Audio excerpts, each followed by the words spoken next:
Temple's life. We were obviously running on his time frame. We were supposed to start at 6, and we're running just a little bit late. Living on Temple. Living on Temple time. Basically, I just want to tell you all, he loved you all very dearly. You were a big piece of his life. Hopefully, we can all share some stories, maybe some tears, maybe some stories, some drinks, and just celebrate his life. He was a great man, and I couldn't ask for a better father. I really couldn't. I wouldn't be the man I am without him doing what he did for me. And I thank you all for coming out.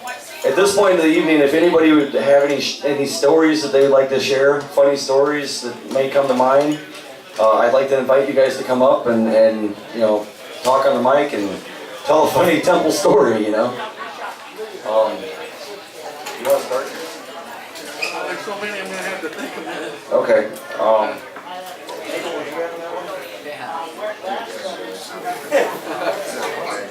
I was gonna say one for Save that one. how I met him, how he met me, how we met each other. Save that one. Yeah, I'll save that one for later. Anyone who knew him knew that he loved his fireworks. He loved his music. He loved his family and friends. And he was always getting me into a pickle. It always seemed, with Dad, it was always a good time. But you never knew what you're going to get. And I can't tell you, there was multiple times where I remember distinctly when I was a child that he had 2 New Year's gigs booked in the same evening. And we started off at the first one, and it was a good time, and we hurried up, and I had to help him carry all his gear to the car, and we bust butt, and we get all the way to this other gig, which is at the American Legion in East Peoria. And for some reason, they had this gigantic rabbit that I was always a small child, and this rabbit literally was, taller than me. So I asked Dad, hey, can I have $1 to enter the raffle? Well, oh, sure, kid, here you go. So I entered the raffle, and I only buy 1 ticket. And since I was a guitar player's son that evening, they decided it'd be really, a good idea if I come up and drew the name out of the hat. So I get up there, and I'm nervous because there's all these people, and they're looking at me, and I've never been on stage before. And the guy's like, well, go ahead and draw, kid, and I do. And he's like, what was the name? I'm like, come down here. And he's like, no, kid, what was the name? I was like, come down here. And he bends down. I had pulled my own ticket out of that raffle. And the guy's like, oh my God, ladies and gentlemen, the kid pulled his own name. And I thought everybody was going to chase me out of the place. And they're like, yeah! It was awesome. And Dad's just like, only my kid. Only my kid can do a raffle and pull his own name out of the hat, Yeah, there's so many stories that are fun, enjoyable. If anybody out there would like to come up and share a story now, I would welcome that, though. I'll try my best. All right. I've got so many.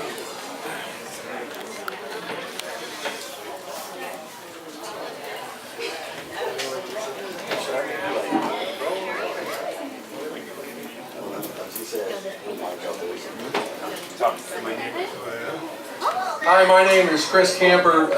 Many people and folks here in Temple always knew me by Froggy. I met Temple in the late 80s through Alice Reynolds.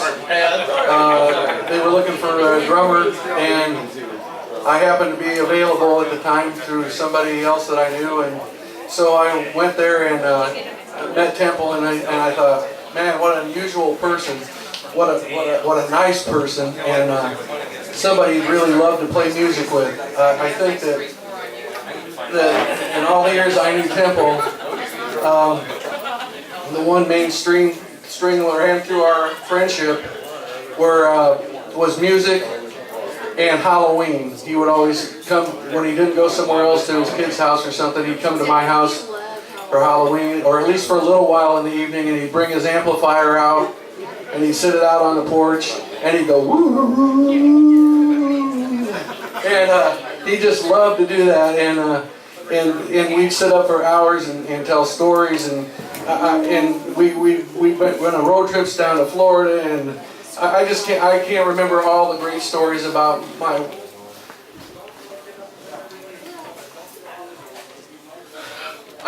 I'm gonna miss Temple.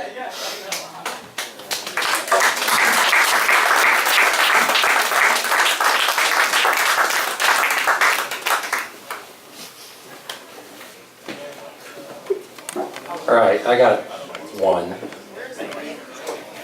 At least one. How many of you guys remember the days of CB radio? How many of you remember Temple's love for CB radio? Anybody know what Temple's CB radio handle was? Oh, we talked about it so many. Come on, somebody knows it. Oh, shit. Yeah, that's it. Cherry, something cherry. Okay, we've got a hint. Cherry is one of those words. What was his CD? There was a band that played that funky music, White Boy. Black cherry. Black cherry. Wild Cherry.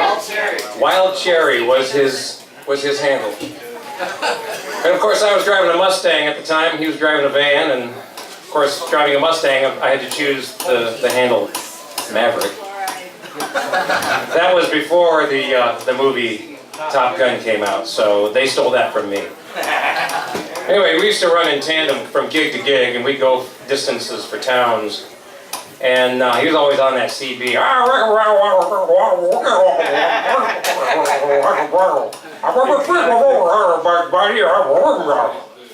I never understood how he could understand what was going on. First off, it seemed like all those truckers were just gargling.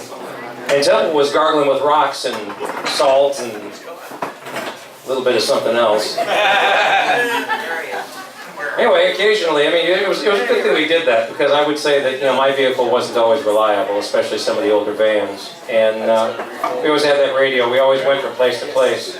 One of the things we'd do is I'd stop by his house. TJ and Sabrina would be there. And we'd throw a steak in the refrigerator. We'd take a steak and we'd marinate that sucker. Put it in a plate, let it marinate, wrap it with cellophane, sit it in the refrigerator. Then we'd go off to our gig. Now, the musicians understand this, but most people who aren't musicians or don't live with musicians or don't have to deal with musicians don't understand that a 4-hour gig takes more than 4 hours. So you figure a half an hour to an hour out, a half an hour to set up, unless it's Temple, then it's an hour.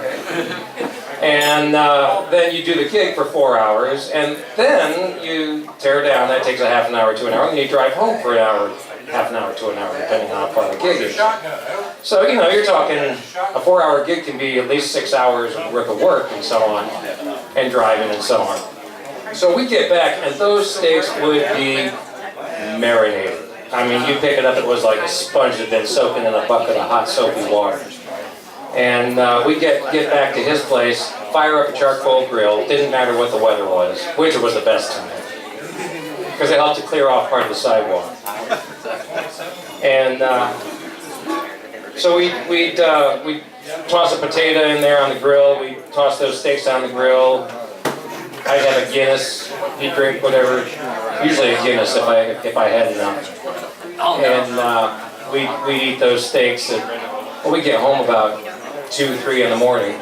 So we'd be eating those about 3:30, 4 o'clock in the morning. Then it was time to go home, go to bed. So, may not be funny, but that's kind of what life was like with Temple back in the early in the mid-80s. Gigging with him. Anybody else want to get up and talk about him? All right.